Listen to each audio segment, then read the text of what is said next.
pun tidak, perhatian pun tidak, ya. Ini menggambarkan bahwa istri seperti ini memang tidak layak dipertahankan. Selamat menyaksikan dan dukung terus channel Kang Kumis. Semoga bermanfaat.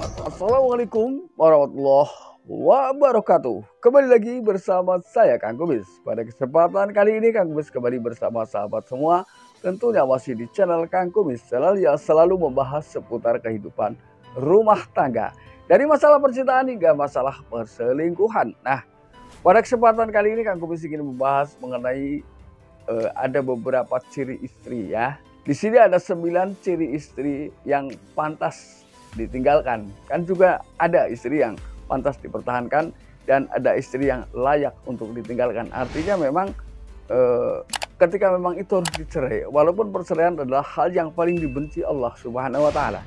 Namun ketika itu yang terbaik, maka lakukan, ya.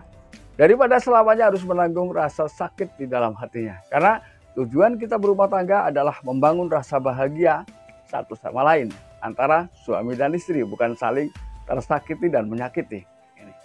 Hal yang pertama yaitu ketika istri mulai tidak taat beribadah, ya.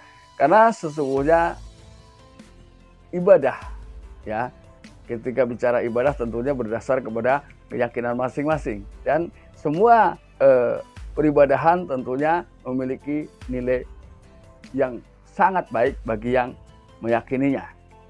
Nah, ketika sang istri sudah tidak mau lagi beribadah, maka itu adalah bagian dari hal yang perlu dipertanyakan.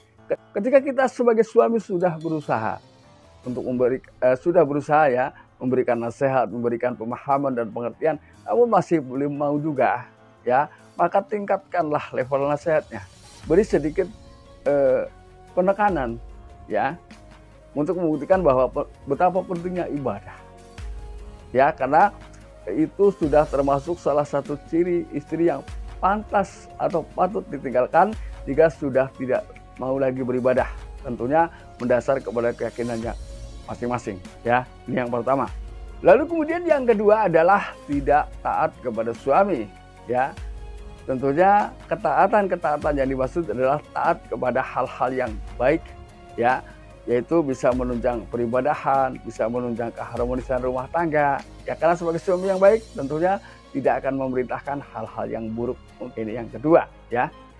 Lalu kemudian yang ketiga adalah menolak hubungan intim atau hubungan suami istri terus-menerus tanpa alasan yang jelas. Artinya tidak ada alasan yang bisa diterima oleh suami atas dasar penolakan tersebut, ya.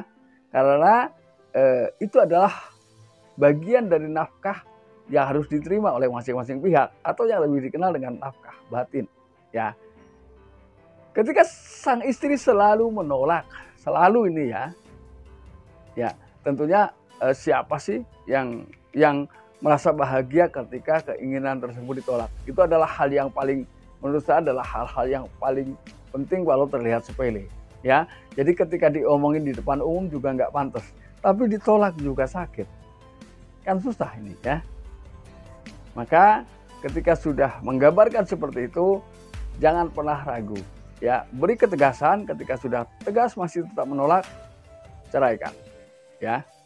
Lalu yang keempat adalah ketika sang istri justru mulai tertarik atau mudah tertarik dengan pria lain. Nah, tentunya ini adalah merupakan gambaran yang cukup memprihatinkan, karena bagaimanapun ketika kita sudah berumah tangga, ini adalah sebelumnya sudah yakin bahwa ini adalah pasangan saya yang terbaik hingga akhir hayat, ya. Namun di tengah perjalanan tiba-tiba ia lebih menyukai pria lain dengan mudah. Ini. Nah, di sini kan berarti kita tidak cerita karena kita diselingkuhi lalu kita selingkuh, tidak, ya. Ini kita bicara ketika suami baik-baik, ya. Lalu yang kelima adalah ketika sang istri atau seorang istri suka keluar rumah diam-diam atau tidak mau berpamitan dengan pasangan, ya. Karena itu kalau dalam Islam memang dilarang, ya. Kemanapun keluar itu harus dengan izin suami, ya. Ini. Lalu yang keenam, tidak perhatian dengan suami. Jadi dalam kondisi-kondisi tertentu memang ada kalanya si suami ini butuh perhatian khusus, misalnya pada saat si suami sakit misalnya, itu kan butuh perhatian ekstra yang harus ditunjukkan oleh sang istri, ya, sebagai pendamping hidup yang setia tentunya. Namun justru bagaimana perasaan kita ketika kita sedang merasakan tidak enak badan atau sakit, ya, justru istri sibuk dengan kesibukan sendiri, menyapa pun tidak, perhatian pun tidak, ya. Ini menggambarkan bahwa istri seperti ini memang tidak layak dipertahankan. Ini. Lalu yang ketujuh, terlebih-lebih ketika sang istri ini suka berkata yang menusuk atau menyakiti hati suami. Nah ini, yaitu ketika seorang istri memang suka memperlihatkan atau memperdengarkan kata-kata yang justru berujung menyakiti perasaan suami. Ini.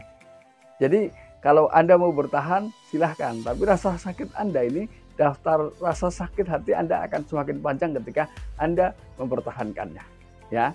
Jadi lebih baik ditinggalkan, karena dipertahankan pun tidak ada enaknya, ya. Ini. Lalu yang kedelapan, biasanya istri juga mulai mengungkit, ya, kebaikan-kebaikan yang sudah dilakukan untuk sang suami tercinta. Nah ini, siapapun itu, baik suami maupun istri, ketika diungkit baik kebaikan ataupun keburukan, ini tentunya adalah hal yang sangat-sangat tidak menyenangkan, ya. Karena di sini ketika sudah berumah tangga, kedua belah pihak dibutuhkan sebuah keikhlasan untuk membangun rumah tangga yang jauh lebih baik ke depan, ya. Lalu yang kesembilan, ia sangat tidak suka dengan keluarga suami. Ini kan tentunya sudah saya katakan bahwa saudara suami juga saudara istri, orang tua suami juga orang tua istri, ya. Namun pada dasarnya ia juga selalu ingin orang tuanya didatangi, dikunjungi, ya, disambangi oleh sang suami. Ini kan tidak adil, ya. Ini menggambarkan 9 ciri ini adalah 9 ciri istri yang tidak layak dipertahankan, ya. Selanjutnya Anda renungkan, Anda resapi, benarkah apa langkah-langkah yang harus kita lakukan ketika kita secara kebetulan menemukan istri yang memang memiliki beberapa karakter yang sudah Kang Kumis sebutkan, ya. Mudah-mudahan ini bermanfaat, dan akhir kata, salam harmonis bersama Kang Kumis. Wabillahi taufiq wal hidayah. Wassalamualaikum warahmatullahi wabarakatuh.